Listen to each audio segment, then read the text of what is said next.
Pelabuhan Ratu tak hanya termasyur akan kisah Ratu Pantai Selatan. Tempat ini juga menjadi saksi bisu lahirnya sosok perempuan yang tak kalah legendaris, Mak Erot. Sebuah nama yang tak bisa lepas dari legenda kejantanan dari bumi Priangan. Bahkan namanya begitu kondang ke penjuru tanah air berkat kemampuannya meningkatkan keperkasaan pria. Lantas, benarkah cerita tersebut? Dan dari mana kemampuan Mak Erot berasal? Secret Story mengungkap rahasia di balik cerita.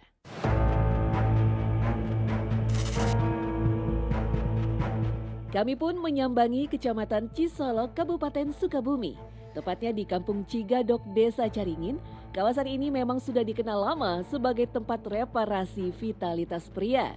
Sebelum menuju rumah cucu Mak Erot, kami berkesempatan untuk berziarah ke makam Mak Erot. Ya, Mak Erot sendiri telah meninggal dunia pada 2008 silam. Usianya mencapai 130 tahun ketika menghembuskan nafas terakhir. Sebuah umur yang terbilang sangat sepuh.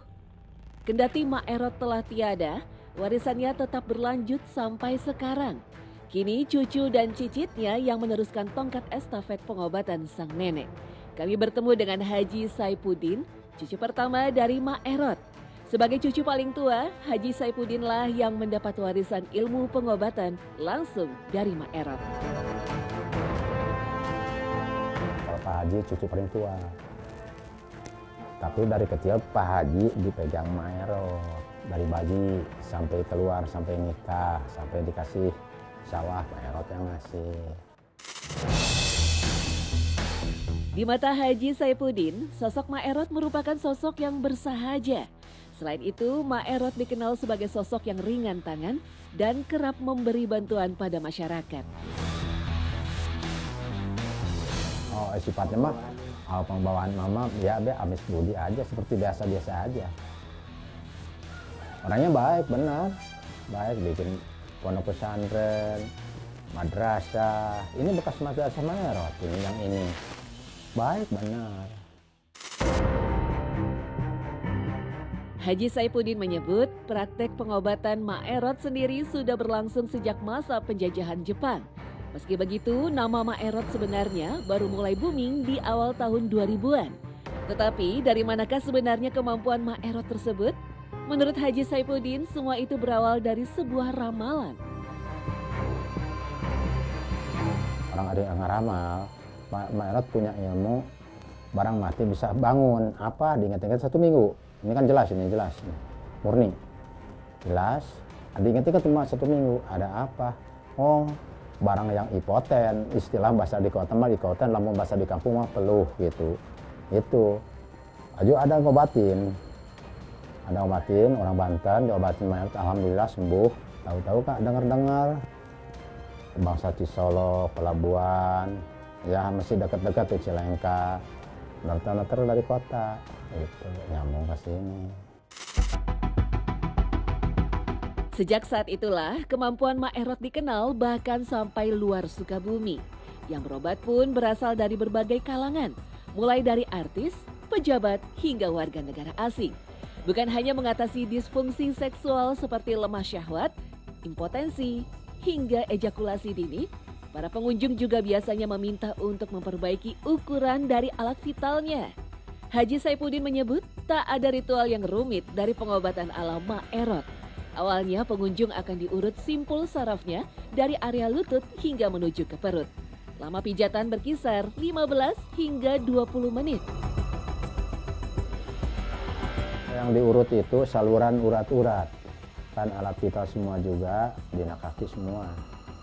Ya, di mana saluran urat anu kajepit, apa anu cepet keluar, apa anu enggak, bagaimana kondisi badannya lagi bagus. Tadi katakan ke Pak Haji, yang tadi itu baru pulang, istilahnya pulang ya. Dari ini ya, pusar ke bawah. Alat-alat ya, sekujur badan, bawahnya. Enggak sampai ke atas. Setelah itu, pasien diwajibkan mengkonsumsi lemang atau makanan dari ketan hitam yang dimasukkan di dalam bambu. Hanya saja ketan yang dimasak menjadi lemang ini berasal dari ladang dan bukan dibeli dari pasar. Selain itu, pengunjung juga harus memakan terong pancasora, sejenis terong mini berbentuk bulat yang tumbuh di sekitar Kampung Cigadok. Ramuan herbal berupa rebusan 141 jenis akar kemudian disiapkan dan diminum oleh pasien. Ketan, terong pancasona, air ramuan, terus ada sampingannya, obat oles diperiksa, diolesin, dikasih obat oles 1, 2, 3, 4 rutin supaya cepat bengkak bagus. Pan ini kuat, keras, tahan lama, panjang dan besar. Itu berikut kumpul semua.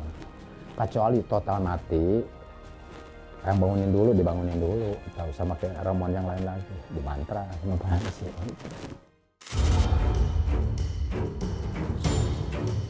Agar hasilnya lebih optimal, pasien dilarang berhubungan suami istri selama 3 hari terhitung sejak masa pengobatan. Semua metode pengobatan ini sama persis dengan yang dilakukan Mak Erot dulu. Kan dulunya mah khasiat begitu, harus begitu, nggak bisa ditinggal, kan turun-temurun. Terus pantangan 3 hari 3 malam, nggak boleh berhubungan, kalau kuat ada 1 minggu. Sayangnya, nama besar Mak Erot rupanya banyak dimanfaatkan oleh orang-orang yang tidak bertanggung jawab. Dasep, anak Haji Saifuddin sekaligus cicit Mak Erot mengaku banyak terapi kejantanan di luar sana yang mencatut nama almarhum Mak Erot. Mereka bahkan mengaku-ngaku keturunan ataupun murid Mak Erot. Untuk saat ini banyak yang mengatasnamakan ataupun yang mengaku-ngaku keluarga Mak Erot ataupun